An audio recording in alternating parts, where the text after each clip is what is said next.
Thank you for joining us.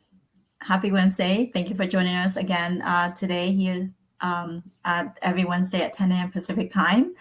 I'm Andrea Le, and Dr. Stephanie Ardrey is along with us, and hopefully we can bring you some useful information for your retirement and your financial planning process. Good morning. How you doing? Good. How are you? I'm good. I'm good. We have a little sunshine today, so although the sunshine is a little deceiving, it's still chilly outside, but I'm optimistic. I heard that we might get close to high 70s today, so that would be a happy day. It is nice here in Southern California too. High sun. Beautiful day. Fantastic. So I understand today we're going to dig a little bit deep in IRAs, but you found an exciting article. It's amazing. Retirements and people having to, work longer and come up with additional solutions. What is it that you're thinking about that article about retirement? Very interesting that you yesterday I was reading through the news and I found an article in CNN uh, for Tuesday. Retirement crisis looms as an American struggle to save money. And, we see this every single day. People struggle to save for retirement and setting money aside for emergency funds and planning in the long-term process. So, as we go to work, we have bills, grocery, car payments, kids, childcare, figuring out all these unexpected expenses that, sometimes comes up, and all your salary or your income go to those, and you save very little toward your retirement, or, retirement can be like put it back in the back burner and you don't think about it. But it's for the long run, if we don't think about it, when you hit the retirement years, it would be more and more difficult, right? Oh, absolutely, absolutely. I mean, I think the thing that struck me in the article was how many people are having to just rely on their IRA long before retirement, which means that they're making deductions, that those deductions are often with high penalties. But more importantly, the fact that there's a need. I mean, on one hand, we saw the announcement that in California in particular, minimum wage was being increased, especially that was considered, a big benefit Mhm. for those working in like fast food and other places where minimum wage is the earning. But still, truthfully, when you look at the minimum wage that's being offered, inflation as well as the cost of living, doesn't stop. So even though there seems like there's an increase on one level, sadly the costs are still increasing. We're talking about the cost of food, the cost of everything. There's an increase in all of those numbers. So it's what are the ways that you can creatively uh, Right. save, as well as mitigate your tax liabilities and plan for retirement. Absolutely right. I mean, in the article, they mentioned one of the um, person, his name is Eric Payne, 37 years old, single father to two boys. Now he's making 80,000 a year, which is, a sufficient, a good income. But it's not for him is a constant struggle because of bills and all of these things that expenses that coming up. So it's very hard for him to save, or he has very little. He has less than 10,000 in his retirement plan, which is not enough. If you want to retire at age 65 or 67 down the road, so you expect to put more away. So those are the things that, and people in the labor market right now, 75, anyone 75 or older, in the next decade, that amount will be double for, in terms of retirement people to retire, but do they have enough money to really retire at that point? Or would you have to go back to work to generate income to pay for rent, for utilities, or things that necessities? We're not talking about things that we want to do, but things that are needed to maintain a living standard. So now, if we don't plan it right now, we not going to have enough time. And we're talking about years of compounding interest. The little money that you can put away right now, down the road, that accumulate, it can accumulate over time, and that could be substantial for your retirement nest egg. So, Absolutely. right, it's important to to plan that into your planning right now. Even you can set just a little bit of it, not a lot, but those are something that you can talk to someone with financial planning experience, or advisor that can guide you through this process. If you know how to manage your money and how to maximize potential of each dollar that you earn, we earn with hard work, and we want to put those dollar at work, hard work for us too, right? Absolutely. And what's interesting is making sure that you evaluate, where those dollars are placed, because you must outpace inflation. And I've been having this conversation, sadly, where folks have a certain amount of money just held in cash in the bank account, and every day that that money sits there in a bank account, barely earning, what, 1 2, if even 3%, you're not even keeping pace with inflation. So those dollars are losing value each day that they sit there. So you really want to find other options so that you can actually have your dollars make you some money, earn you some interest. And there's many ways to do that using safe vehicles, allow Right. money to grow, and tax deferred or tax free in some ways. So, it just depends. There's a number of different ways to structure a plan, a strategy. The retirement savings in the U.S. were long thought just three composed of three things. First is the American, back then they have pension plans, right? Social securities and defined benefit, defined contribution plan like 401k. But pension plan nowadays is almost extinct. There's, unless those are old pension that you still have them, then you still have them. But no companies now offer pension anymore. They offer 401k because that would put more responsibility on you as an employee versus the employer. Because pension, employer will take care of it.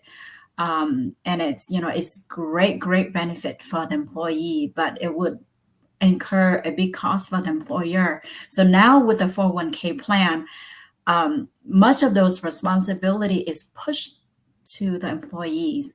So the tax liabilities as well, like getting the matching contribution to your 401k, which is a great way. You don't want to miss out that free money, but you have to think of the tax liability down the road. If you think tax is going to stay the same or lower, great way to save money that way. But if taxes going to be increased down the road, then there's something that we need to consider or reconsider to find an alternative vehicles that you can put the money in and get protection, and also earning and protected from market volatilities, especially. Absolutely. And that's the thing, is that I know sometimes thinking about these things can be a little either overwhelming, or just topics of I'll get to it, I'll get to it, I'll get to it. So much is happening, so many demands. But I mean, I was thinking about just the pace that it seems that each day passes. I mean, here we are already the third day of April. It seemed like just I blinked and we were just finishing up the holiday seasons, and now we're already moved into spring. We've moved into the second quarter of the year. So it's the same thing, each day is rapidly passing forward. And if you have the opportunity to gain compounded interest, then you want to do it sooner than later. You want to take advantage of those things sooner than later. But you also want to understand that if you're in a situation with an organization where you have an IRA as opposed to a pension plan, or 401k as opposed to a pension plan, that the 401k by itself may not meet all of your needs. So you definitely want to explore additional tools in your overall retirement plan. So it wasn't ever meant to replace the full benefits of what a pension plan offered when 401ks were instituted. For some people that didn't get a chance, the one other thing that I noticed in that article that I actually found interesting that they touched on is that the boomer generation seemed to be a little bit more self-serving and took care of themselves, but didn't really care about anybody coming behind them. And I find that that was really interesting because up until recently, the boomer cohort represented the largest demographic that the U.S. had experienced. In fact, when I talked often about how corporations such as like Procter and Gamble were able to launch their business and literally create products along their product portfolio that followed the life cycle of the boomers, from setting up households following World War II, to this point where you have boomers who are, upper in their upper years, but they're the wealthiest generation. And so with that wealth, if it is, and what's interesting is not only are they the wealthier generation, is not all of them have kids. So what are, the things that are happening in terms of that wealth transfer? So you have those generations behind the boomers. I know I'm Gen Xer, and so on, that it's all about what we're able to create on our own, oftentimes from scratch, not necessarily about what type of inheritance that you have to build from. So with those things being said, you have to be definitely, proactive and aware of and engaged in developing your own retirement strategy. In terms of saving for retirement and how far off you are, there are so many Americans nowadays. Only, according to bank rate data, only 44% of adults can afford an emergency expense of $1,000 or more from their savings. Wow. So that's very, very little amount that people set aside for emergency. Let alone retirement income or retirement savings, right?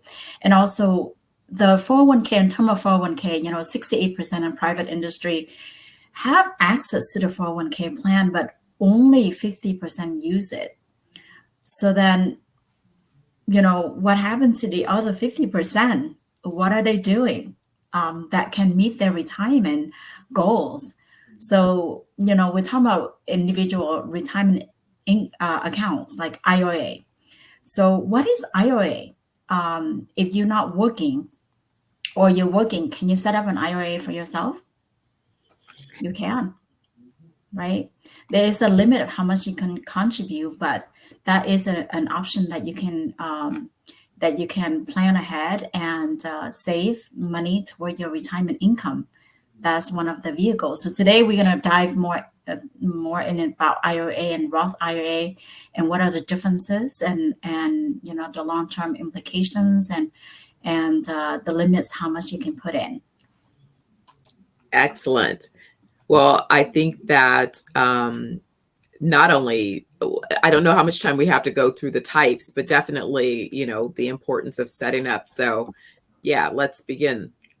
So, IRA is just individual retirement account. It's a long-term tax advantage savings. So whatever is the money that you put in there is pre-tax. So then you defer your tax and you accumulate interest or accumulate interest over the years, and down the road when you take it out, you would have to pay tax on that. So if you're not working, you can set up an IRA for yourself. If you are working and have the 401k at work, you can still set up an IRA for yourself as well, depending on how much income you have, and there is an income limit. So you can check that. You can Google that online, and that will give you more guidelines based on your income requirements. But for 2024, you can contribute 7,000 into the account, and if you're 50 and over, you can catch up additional 1,000. So that's 8,000 per year that you can put aside to grow your money and compound it. The only thing is the IRA, when you open it, where can you open it? With, bank institutions or investment like Vanguard, Fidelity. They do have all those accounts available that you can open up by yourself. And yeah, there is a wide selections of how to manage that money and grow your money based on, the selection, diversification for your portfolio, stock, bonds, mutual funds. Those are the things that you can diverse your money out and invest and reduce the risk. But market volatility is something that you need to consider, because it may go up a lot in 1 year or 1 day, right? But it may drop the next day. So time horizon is also important. If you, in the younger years, you put the money in the IRA account, you have a lot of time to accumulate and also planning. And if you lose some money, you still have time to gain it back. We're talking about a span of 10, 20, 30 years. But if you at retirement age or near retirement age, like 60 or 65, you don't have very much time left. So take that into consideration of how much risk you can tolerate based on the account that you have. Yeah, and I think also planning for a longer life. We were talking about, and I was listening to someone bring up the topic around who set retirement at 65. Of course, 65 was set at a time when people were living shorter, fewer years, and so that may have seemed like a reasonable amount of time. But when you think about it, if you're blessed with full life and you live another You 60 live years, into 90s, really right? want Or to 100. retire at 65, and what would you do for another 60 years, right? Potentially, right? I think that what keeps you alive is keep by being engaged and active, but certainly you want to have the choice. You want to have the choice about how you spend that time. So, maybe it's, as we say, the second half, but the second half is different than the first half. So you're semi-retired, where you're actively involved in other activities that have been of interest, of your desire, and you want to have those resources to be able to fulfill those interests as well. And then when you're looking at, again, what we don't know are what your tax liabilities will be in the future, what type of deductions you might have to mitigate those tax liabilities. And so it's important to consider all of those things when you're planning your long-term strategy. But first, you need to sit down and assess where you are financially and where you want to be. So first, it's important. Not a lot of people know about ssa.gov. Please log on to that website, ssa.gov, and sign up, and they will give you a projection for your retirement income, or you can check. That's where you can check if your past income are reported correctly as well. So you can monitor the whole retirement process and know exactly where you are and how much you would have for retirement based on the number of years you work and your income. So IRA, again, going back to the IRA, when you establish an account for yourself, it's a tax advantage program, but you cannot draw. You can contribute and you cannot draw before 59 and a half.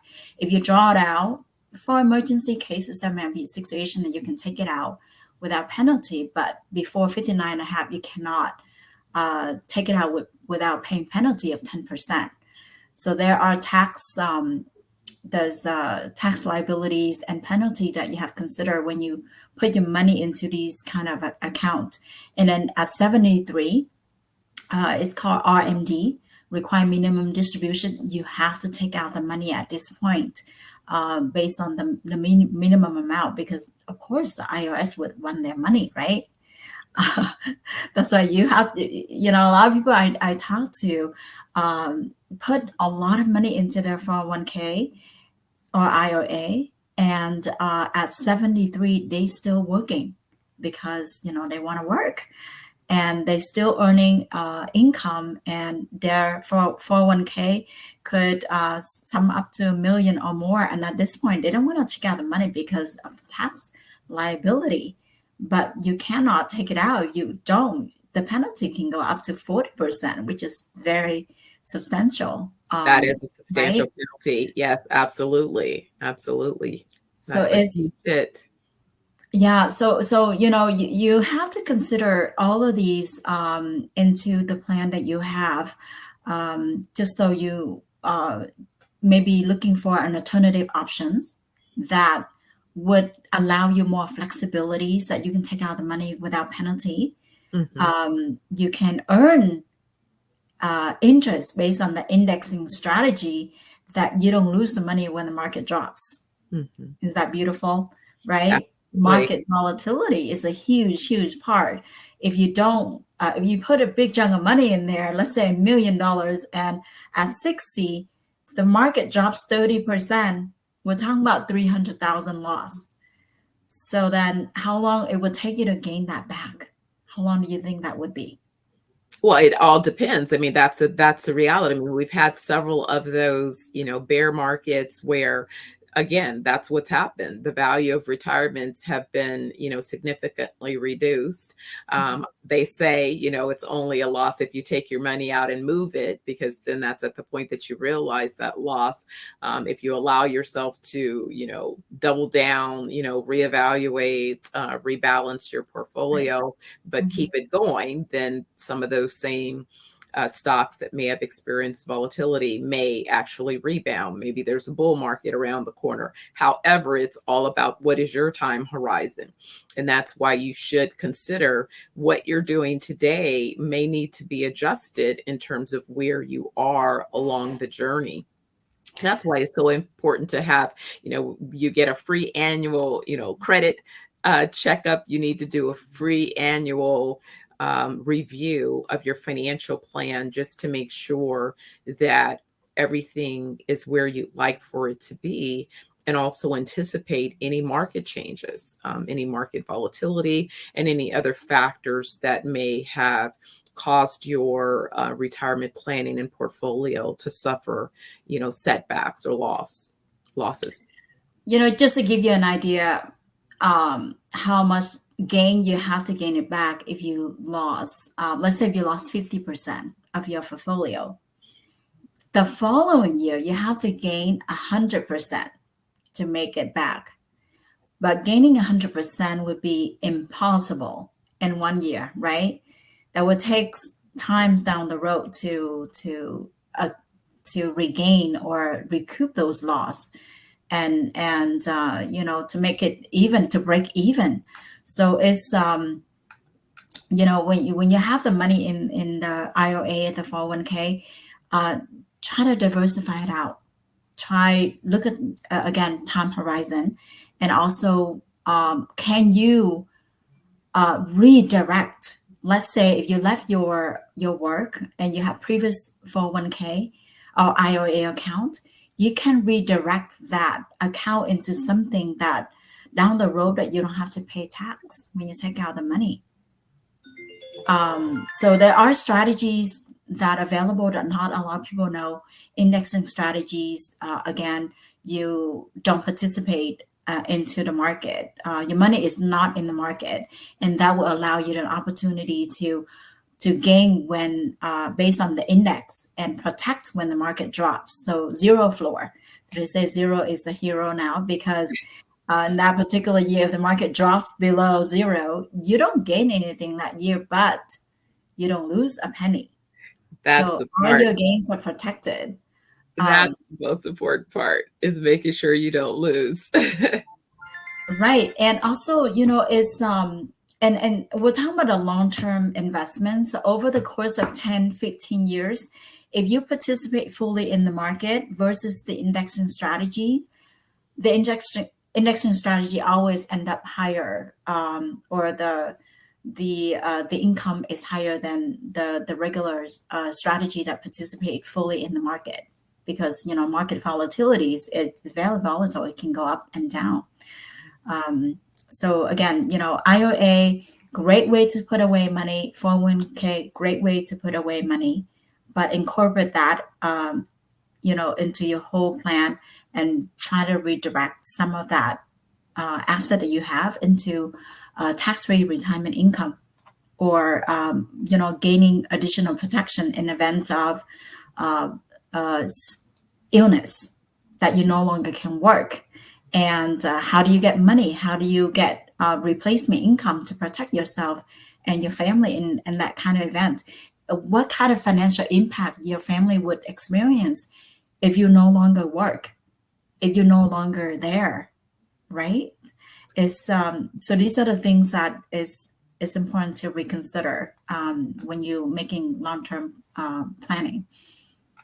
Absolutely. It's definitely a way to demonstrate, your, and to educate. We talk about financial literacy and the importance of financial literacy, and attempting to educate young people earlier and earlier in the process. We really do need to, continue in that effort. Hats off to all of those who, especially I know some colleagues that in particular focus on educating young people, because it's going to require a little bit of a change of behavior. In some cases, I think I've said this in earlier programs, that it's not necessarily the resources that we have, it's really the spending decisions that we make with those resources. And I just remember my grandmother having lived through the Great Depression and how frugal she was as a result of that. And so I think we are socialized into certain behaviors, in our current environment. There was another article, actually, it was, I think it was a post on TikTok that someone shared with me, a gentleman talking about, young people in their, so used to receiving everything, that they are just consumers without even thinking of themselves as consumers, because they've been gifted with so much, that they don't understand the work behind uh, earning the resources necessary to purchase those things. So they don't really value all the time the work. They're really accustomed to instant gratification. Just their wants are instantly satisfied, and so that can be challenging, because then that means that if you're what happens when your parents are no longer there? How do you go into adulthood with the discipline necessary to take on the responsibilities with adulting? And this is all of these responsibilities about how it is you begin to secure your resources. And it's my grandmother that said, if you start a saving habit, the best time to begin it is when you begin working. And sometimes you get your first part-time job as young as 16. And so if that's the case, then it's just learning how to manage your money. And so the sooner you learn how to manage your money and your spending decisions, the better off you'll be. Yes, another plan that we always want to touch on is a Roth IRA. Is a great plan to put your money away, because it's not tax deductible, of course, when it's an after tax dollar when you contribute to these accounts. But the requirement is you have to have an earned income to open an account for the Roth IRA, and there is no required minimum distribution or no RMD with the Roth. So that's a nice thing about it, that you don't, if you invest it in, you put the money away, and you don't have, if you don't want to take out the money, it's all up to you. And the money in there are earning and compounding interest over the years. And when you take it out, you do not have to pay tax on that. So Roth IRA is a great alternative that you can contribute. The only downside is that there is a limit how much you can put in. Again, 7,000 for under 50, and if you're over 50, you can go up to 8,000. And also income limit, that how much you can put in. If you earn over a certain amount, like for a single individuals that making 161,000 or more, you are not eligible to contribute to this account. It's a great account, but you're not qualified. And if you are married, then that bracket can go up higher, 240. So then, even if you want to contribute, you cannot, because you're not allowed. But there are plans out there that is called Roth Alternative. I don't know, not a lot of people know about this, and that will allow you to contribute in the money. And when you take out the money, it's tax-free at retirement income. And also you have all these benefits that you can use to protect your family. And also another thing is there's no income limit. You can put in whatever the amount that you like. So there are so much strategies, or so many strategies that can be utilized. If you cannot get to Roth or contribute to Roth, there are ways to choose and explore other options. So if you wanted to learn more about these, reach out to us. We can show you, and we can guide you through this whole process. Absolutely. Well, as usual, it's amazing how fast our time flies. I can't believe it, but time has come and time has gone again. So I think this was a really informative conversation about IRAs, and definitely there's more. This wasn't an all-inclusive conversation. There's more to discuss, more to learn. We welcome you to ask questions if you'd like. You could send us the email before our next show, which will be next Wednesday at 10 a.m. Pacific time. You can follow up and send us an email and ask any question. And also you can ask questions, post questions through the comments, through the chat Yes. during our live show. And we'd love to have an opportunity to answer any questions that you might have. And if there's a topics that you wanted to learn or know more, let us know. We can do research, and we can, get back to you, and we can do a talk about it. So that will give an opportunity for other people to learn more about that particular topic. Absolutely. Well, until next week, everyone, take care. Thank you. Have a good day.